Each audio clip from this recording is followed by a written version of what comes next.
Fujiko has been arrested.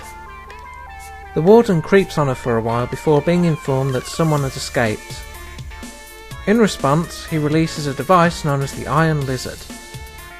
The prisoner makes it to a road where he tricks Lupin and steals his car. Unfortunately for him, it's not enough and the Iron Lizard catches up. Well, there goes another SSK. Among the wreckage, Goemon finds a letter from Fujiko asking to help her break out of the prison and giving the location. Lupin scouts it and notes how lax the security seems, and they decide to take the easiest method of getting into prison.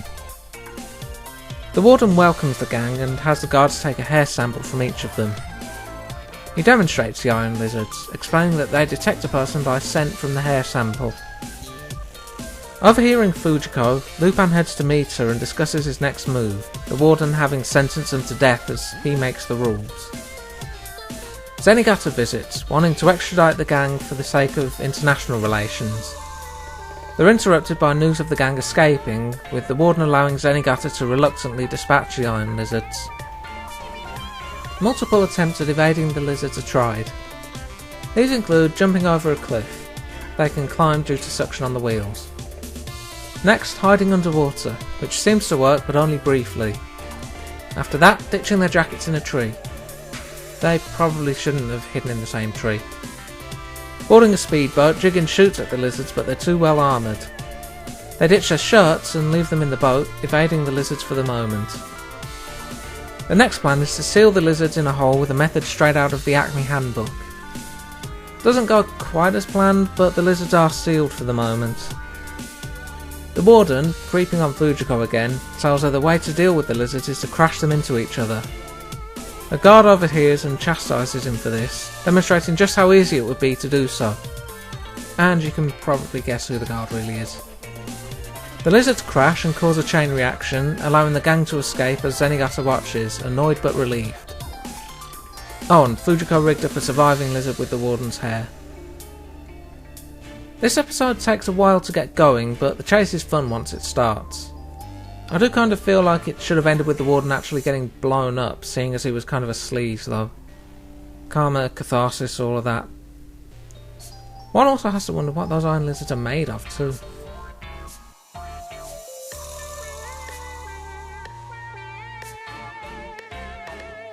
Zenigata lands in Madrid and meets with Chief Jose, demonstrating his cuffs of all sizes, for better or worse. Meanwhile, Lupin and Jigen take in the culture at a Spanish restaurant. Jigen spots what turns out to be Zenigata lying in wait, but Lupin's more interested in the dancer. The dancer, on the other hand, has her eye on Jigen. Just as Zenigata gets ready to strike, a gang breaks in and fires sleeping gas on the restaurant, kidnapping the dancer. Lupin and Jigen equip gas filters, but Lupin is caught in one of Zenigata's finger cuffs, leaving Jigen to chase after them. Jigen follows them to the house of Herbert von Meyer, someone the gang have dealt with in the past. He proves more than a match for them and takes the dancer, Linda, with him. Lupin is back at their hideout, still struggling with the finger cuffs and trolling Goemon after his attempt to help. They get a visit from Fujiko, who's supposed to be in Tokyo shopping for food for Goemon. He has very specific tastes, I can relate.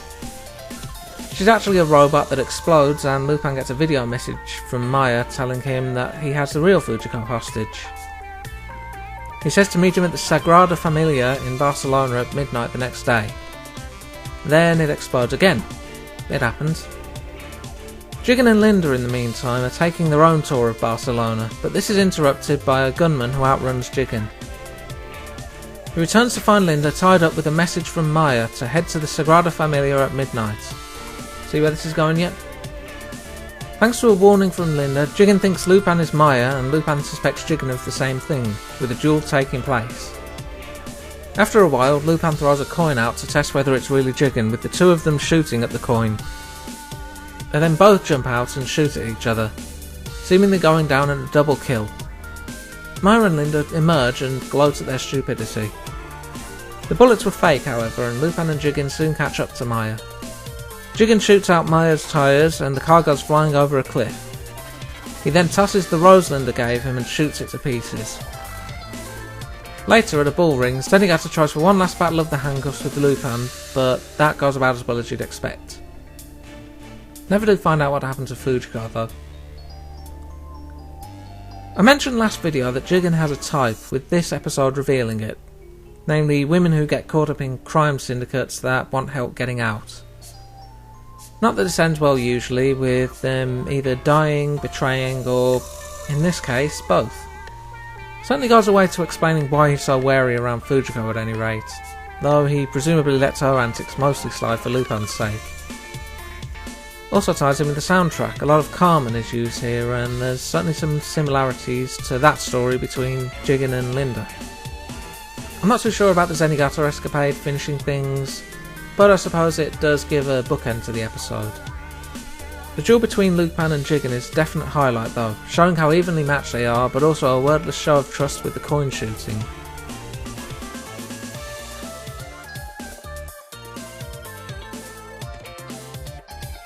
A girl named Alice Henderson is at an exhibition for the Cinderella shadow stamp, wanting it because she believes she can be a princess with it in her possession. A strange shadow sends the visitors into a panic, all except Alice and Lupin, who set it up. He grabs the stamp, but Alice decides to tag along, wanting it for herself. They don't have time to argue, so escape with her while Goemon holds off the guards.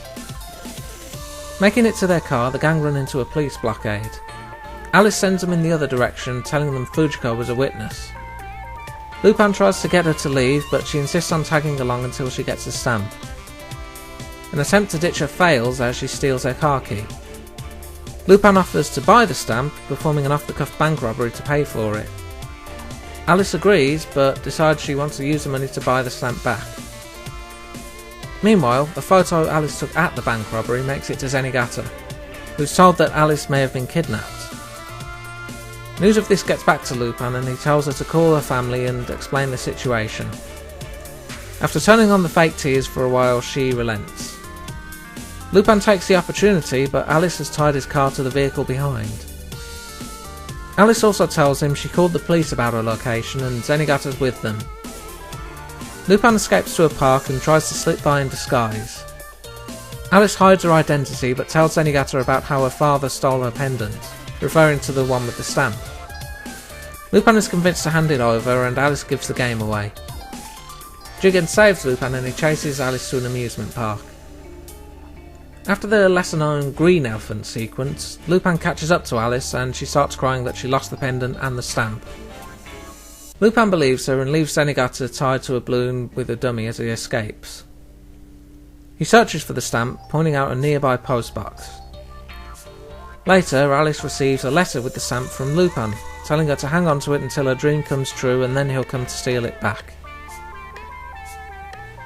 A typical anime trope is to introduce a child character with the main cast and cause them no end of trouble, but eventually the cast come around to liking them.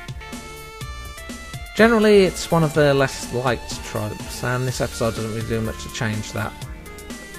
Given the time frame, it does predate quite a few uses of it, I suppose, but for the episode that starts off the second opening and ending, it's not a great episode to start on. I mean, I do get the whole thing of a child projecting onto hanging out with their heroes, but still. That said, if you have an interest in philately, Cinderella stamps are a real thing, so if nothing else it might encourage people to research into the term a bit more.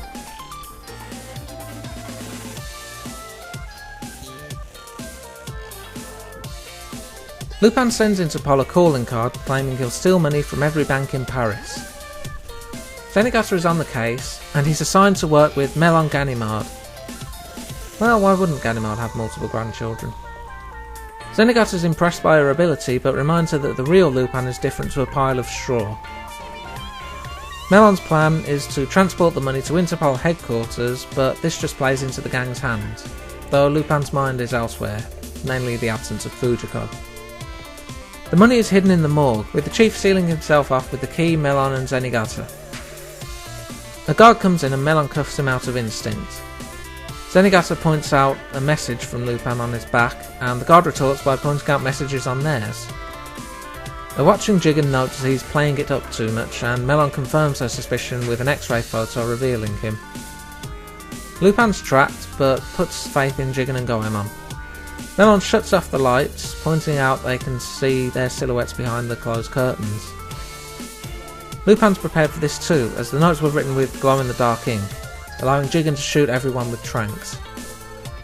Lupin gets away with the money, but is trapped in Paris due to police blockades. Melon's confident that she can still catch Lupin and receives a call from Fujiko revealing his location. Despite Lupin still being down about a lack of Fujiko, the gang toast their success so far. Melon and Zenigata arrive thanks to the tip, and Melon decides to turn on the charm to bring Lupin in. Jigen is suspicious, but Lupin is more welcoming. They share a drink, but Jigen interrupts with news of a police car outside. Lupin reveals he knew exactly who Melon was, so she moves to cuff him with special handcuffs made by her grandfather. The police break in and find Melon tied up, or rather Ganimard disguised as Melon, much to his embarrassment. Lupin and Jigen escape with the money, though Melon's cuffs are still a problem. Zenigata tracks them to the subway, where he finds them driving a train. He confronts Lupin on top, but their fight is cut short by Jigen uncoupling his car and Lupin tickling him, causing him to lose his grip. Lupin wakes up Melon, who holds him up, but he tells her the money is hers. She then celebrates and unmasks Fujiko, who switched places with Melon while he was fighting Zenigata. Melon's not a bad character, but given this is her only appearance, I feel she's a bit underdeveloped. She had potential, but could have used more appearances, so missed opportunity. Kind of funny to see Fujiko winning one too, so I guess that balances out the whole Fujiko escapade. Next time, an electrical foe, a truce between Lupin and Zenigata, and a hitman out for Lupin's blood as we head into episode 32. Until then,